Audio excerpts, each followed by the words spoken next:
The African continent holds some of the largest reserves of gold, diamonds, and critical minerals on the planet.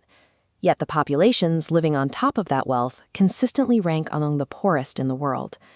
This poverty stems from a business model built in the 19th century to secure industrial resources for Europe. In the 1800s, the Industrial Revolution created a supply chain crisis. The scale of these factories required endless inputs of raw materials just to keep the machines running. When the transatlantic slave trade was abolished, shipping human cargo became a financial liability.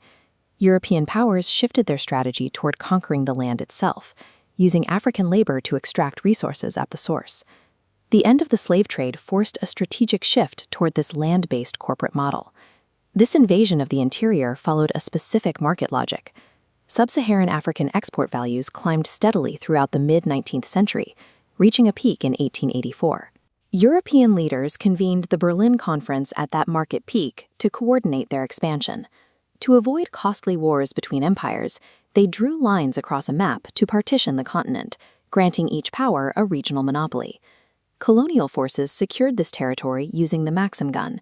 Its mechanical design allowed small groups to overpower local populations who lacked equivalent industrial weaponry. The Berlin Conference functioned as a corporate takeover, dividing a lucrative market between rivals. Controlling an entire continent required a campaign to convince the European public that the occupation was a moral necessity. The Oxford School of Social Anthropology was established in 1884, the same year Europe began the formal partition of Africa. Early anthropology categorized African societies as primitive. This created a moral charter that framed foreign domination as an evolutionary step. The physical infrastructure of the era reflects this focus on extraction.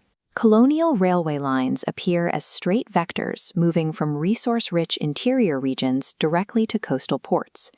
These tracks bypassed local communities, operating as pipelines built to drain wealth toward Europe.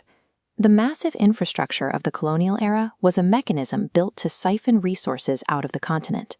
To make the system work, colonizers had to force agricultural populations to leave their own farms and work in European-owned mines.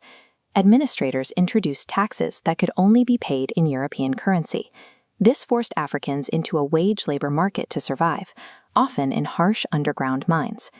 Anthropometric records reveal the cost of this shift. Average heights in Africa dropped by 1.1 centimeters during the onset of colonial rule. This 1.1 centimeter drop matches the biological devastation caused by China's Taiping Civil War, one of the deadliest conflicts in history. This business model extracted gold and rubber while reducing the physical health and biological potential of the people.